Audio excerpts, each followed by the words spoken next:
Thank you for turning to page 121. Today we're going to take another look at an offering from Independence Games, continuing my Independence Games week on page 121. Artificial Robots in Clement Sector. These are gorgeous books. I absolutely love these books. There's the back of the book, designed to excel. There's always so many good ideas in the stuff from Independence Games. And this book is no exception. From C-3PO and R2-D2 to Tweaky from Buck Rogers, voiced by Mel Blanc, to Blade Runner. I mean, who doesn't like a good robot/android, huh? So we're going to go ahead and take a look at what this book offers. Written by fine author Michael Johnson. Michael Johnson does a lot of the Gearhead type stuff for Mongoose. Writes a good book. So there we have some fine interior artwork. We have an presumably uplifted ape dealing with a police robot of some type. I say presumably because based on the clothing, maybe he's not so uplifted after all. I used to see people like that on Bozo's show myself, but there's the table of contents. Long table of contents. You need a good table of contents and or index for a book like this, so you can find what you're looking for fast while you're designing. There we go. And then we go to these fine quotes. No one knows when a robot will approach human intelligence, but I suspect it will be in the late 21st century. Will they be dangerous? Possibly. So I suggest we put a chip in their brain to shut them off if they have murderous thoughts. And this is from Michio Kaku, 20th to 21st century U.S. theoretical physicist, and of course the ever popular scientist Styx. Domo arigato, Mr. Roboto. Mr. Roboto, from Styx Popular Culture Music Band from 1983. Styx is actually from the Chicagoland area. They played my grammar school when I was young, and my music teacher used to hang out with some of the members of Styx, so I actually had kind of an insight into Styx when they were just coming into being popular. But anyway, over to robots. What are robots? They are anything from the robot on the assembly line that just does the same mechanical task to all the way up to sophisticated androids that are hard to tell from humans. And then we get the design process. The design process on this, when I went into this, I'm not a gearhead. If you've been following my channel for a while, you know I'm not a gearhead. And when I went into this, I thought, okay, I'm going to have to kind of deal with it and work my way through it. It's not a slog. It's a nice, clean, crisp design process. I liked it.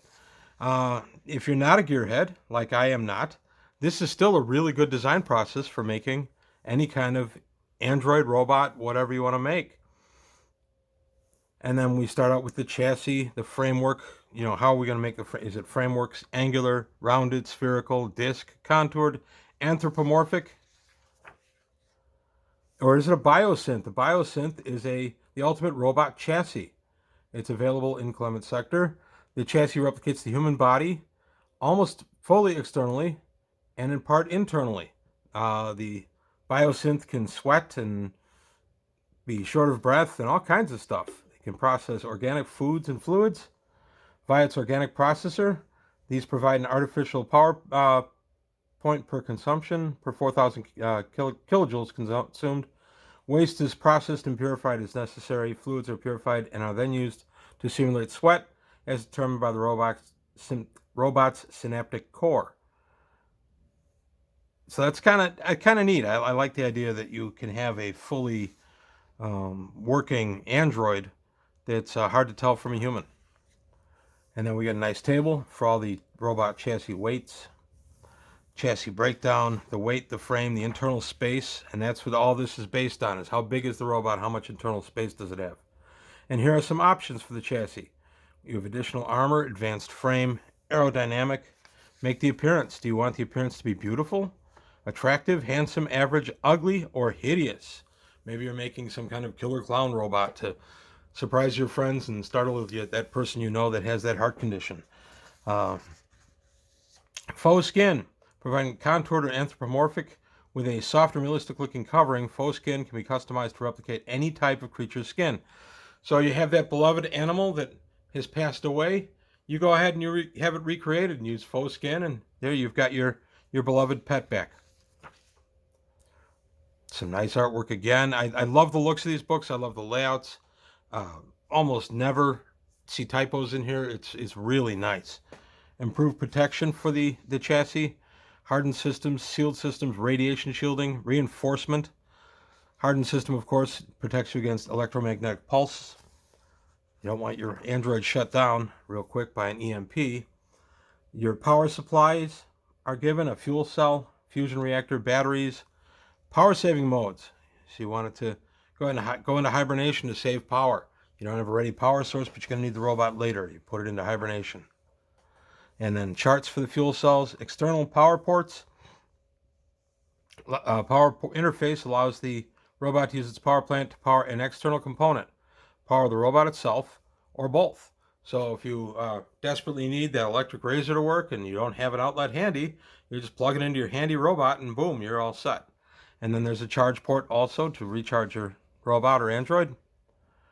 And then arms. What kind of arms does it have? Assembler arms, standard arms, like human type arms, or tentacle arms. My son Pat keeps wanting tentacle arms like Doc Ock from the Spider-Man comics and movies.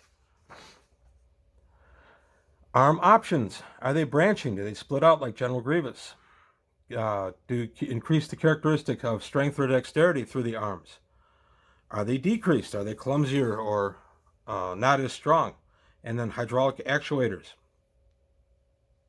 Retracting arms that can pull into the body, and a tail. And of course the tail, again, if you're duplicating that pet cat that's passed away, you're going to need a tail. Wings. I kind of like this. I like the idea that you could have wings on your robot and you can make it fly. One area they don't touch on is using anti-grav with the wings, so that you could use the anti-grav as the lifting mechanism, the wings just as propulsion. I thought that was kind of neat, but that's something that's very easy to add through this design process. And then you've got different hands. You can have large set of hands, micro manipulators, multi-tool sockets, which is pretty cool. No hands, just the various tools at the end, pincers or grippers. Tendrils. There you go. And now we're into the head. What do you want the head? Facial expression capability. Yes, if I have a Faux Skin robot, I want the thing to have facial expressions. I want it to be as human as possible. Or, depending on what I'm creating, if I'm creating something I want to look like an android with a human face, that's kind of interesting. Spherical chassis head. And then the locomotion. Little Eva would be proud of this section. Anybody that gets that reference is old. The locomotion, you have air cushion, anti-grav, where you have your grav modules spread throughout the body. There you go, a nice example of anti-grav. Legs. Legs give really good stability on rough ground. Tracks also give good stability. Wheels. Rotors. Do you want it to be just some kind of flying drone? And there you go, the locomotion. Locomotion, speed limiting. Maybe you want to put a speed limit on your flying android. Maybe you don't want or flying robot rather. You don't want the thing to be able to get close to the sound barrier in a hallway. So you go ahead and you put a speed limit on it. I thought this is a really cool touch. It's something I never really considered about Android design. You don't want the thing, if it can run or roll on treads, for instance, you don't want the thing doing incredible bursts of speed. So, and this thing's heavy and it's solid. You don't want it running into somebody in the hallway. So you want to put a speed limit on it. So you can make it situational also. If you don't want to be able to go fast indoor, you put it at such a lower speed. But outdoor, you can lift it up a little bit. Armament. Is your Android robot going to be armed? If it's an Android, it can just carry a sidearm like a human. Now we're getting into some of the Data stuff where, of course, Data could use weapons, did use weapons throughout Star Trek. In the one holodeck episode where Data is a gunslinger, he can't be beaten because he's so fast on the draw. So maybe you want something like that. By the way, I would have shut the holodecks down as a hazard to my crew real early in Star Trek Next Gen, but that's me. So you have an integrated mount, arm-mounted weapons, ammunition magazines, so you can put all these weapons into your robot. And, you know, if you want to be out, go out and roll out, be a killbot, you know, you put a VRF Gauss gun in it and load the thing up and send it on its way. This stuff I was reading over and I thought, I could use a lot of this in Gamma World. Gamma World's a lot of fun, but they don't have any kind of robot or android design feature to the games. And I thought this would be really good, so I'm going to be morphing this into Gamma World. Non-lethal weapons, Trank 1, Taser, or Trank, Taser, or Stunner. And then what kind of computer? What's running this thing? You're going to need a core module, and here are the various core modules by weight and cost, and space they take up. Low data core, high data core, low autonomous core, high autonomous core, and the AI core. I like the idea of an AI core, especially one that's integrated with a starship, because you can have an android that is the personification of the starship, but it's also interfacing with the starship. So you have a crew member, quote unquote, who is an android who is really part of the AI of the starship. I thought that was brilliant. And here we have a nice ad. Foreign Nobility, introducing our latest BioSynth, generations beyond the competition. Avatar BioSynth V2.7, only available at leading A-plus class facilities across Clement sector. License approval may be required. I thought that was really good. I love ads in books like this. Any kind of advertisement just really sets the mood for me. And then the AI core, what you can do with it. Do you want a core command interface? Do you want manual input, limited input, basic command, full command? So how do you want to be able to tell your robot what to do? In Star Wars, the robots are very, very quickly AI in a lot of cases, but it's kind of funny because if you kind of really watch the films, I'm just talking about the films, not TV shows, you can see that they are still limited AI. They still have some limited areas of their decision making. So now we get software programs. What kind of software do we have? Core software, emotion manipulator, personality pattern. Do you want the facial expression to be happy, sad, angry, and so forth? If you're making a biosynth that's trying to pass as human, yes, you do want an emotion emulator. This is the way to do it.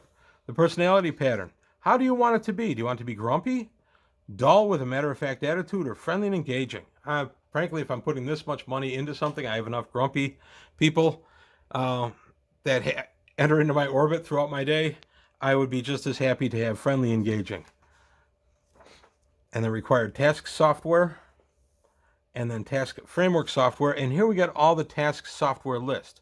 So all the various skills that can be mimicked using the android or the robot. I keep saying android, I mean android or robot. Cargo handling. Is this just a cargo handler? Firefighting and rescue, ground combat, any kind of specialties in ground combat, like infantry, armored, any kind of janitorial bot. Security bot, minimum, medium, or maximum, or valet bot. I was kind of like the idea of a valet bot myself. Applications.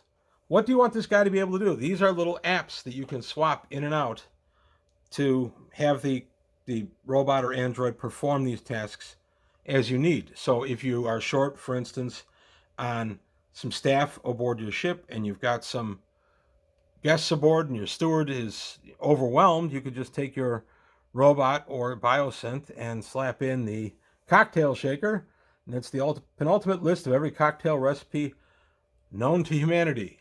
So you can go ahead and make that Manhattan Fizz or whatever the heck they're called.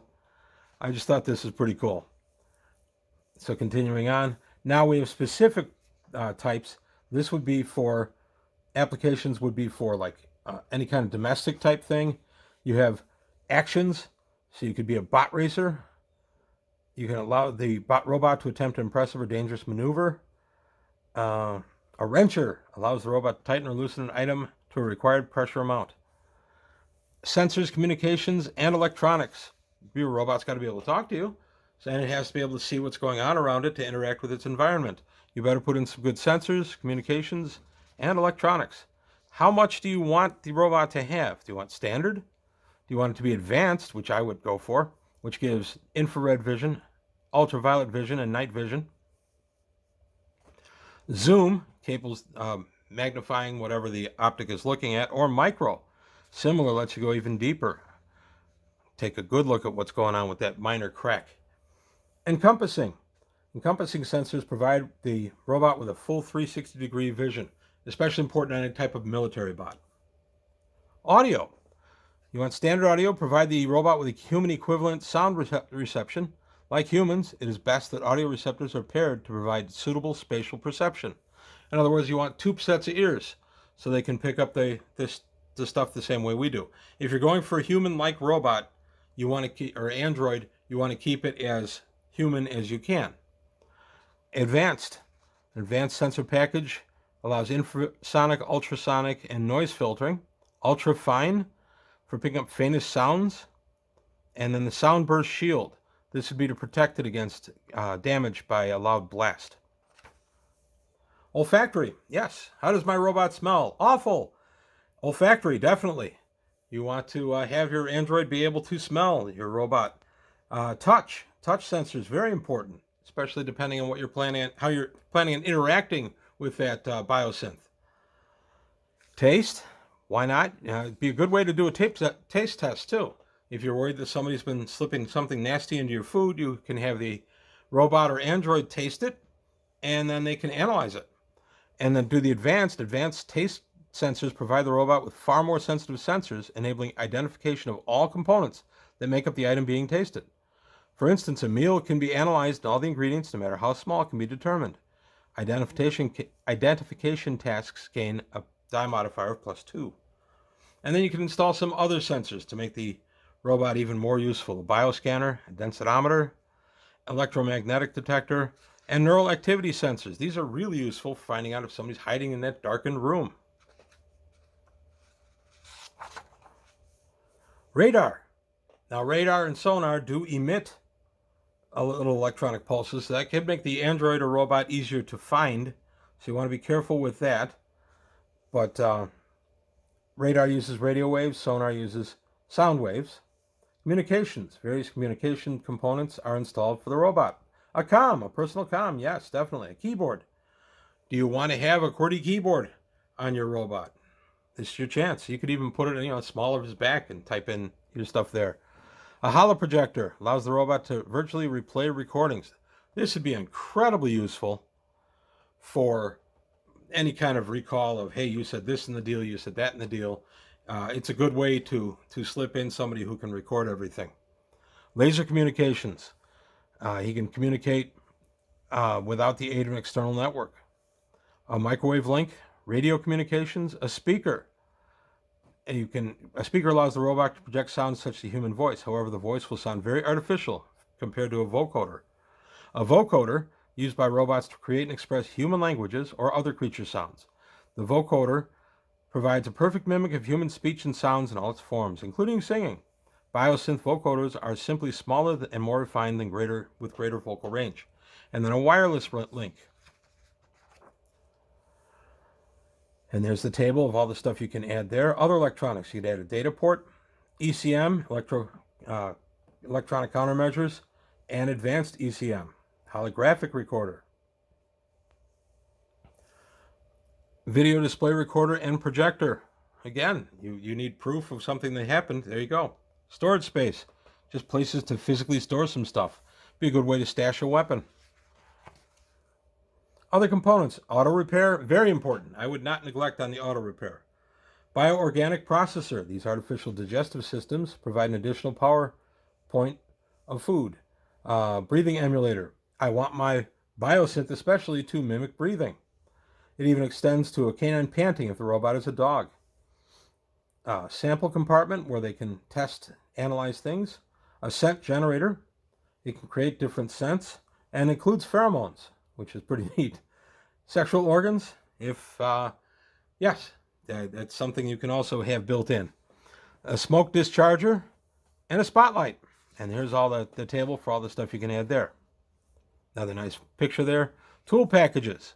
So if you want your Android to be a handyman around the house, you can go ahead and program in a bunch of different tool packages for them.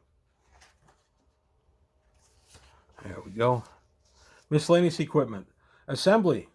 So you can assemble small things, a cargo lifter, laser welder and cutter, plasma cutter, cargo capacity. It can carry goods or internally or externally.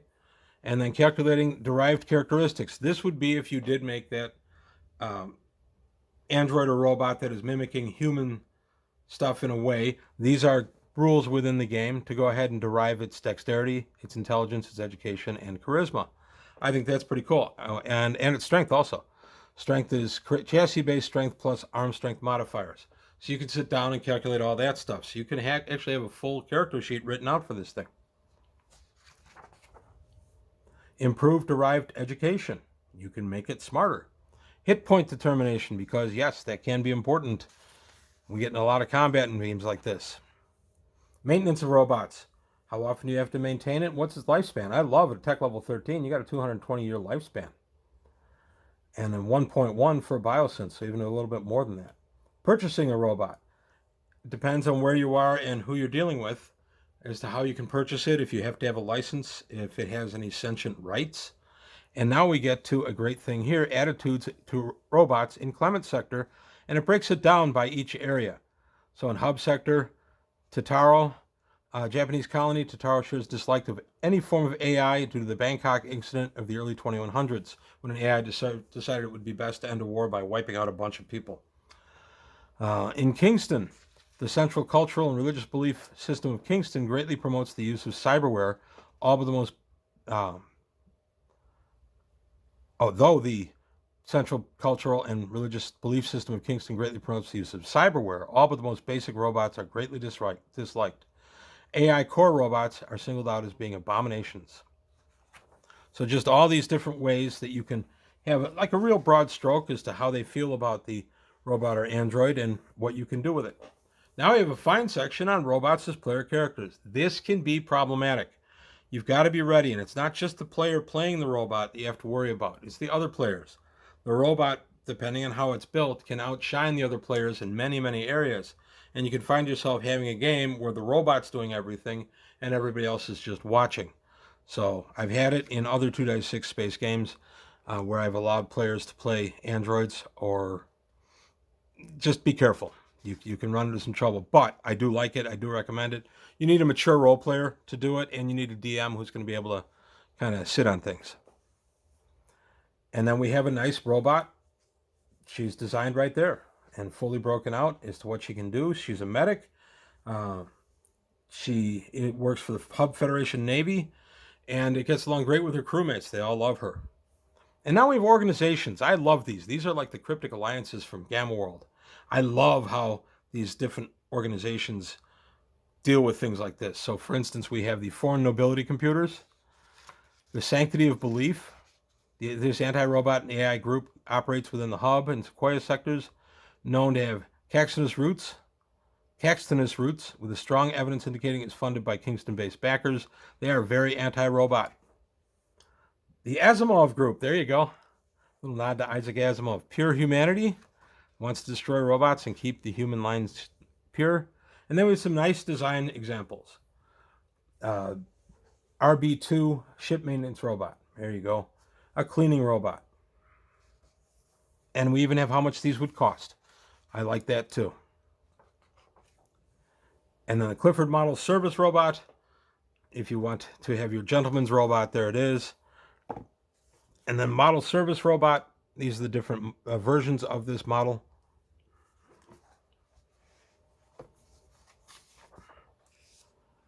This Cascadia Colonization Authority SB1 Support robot. We saw the picture of him earlier. I like this little guy.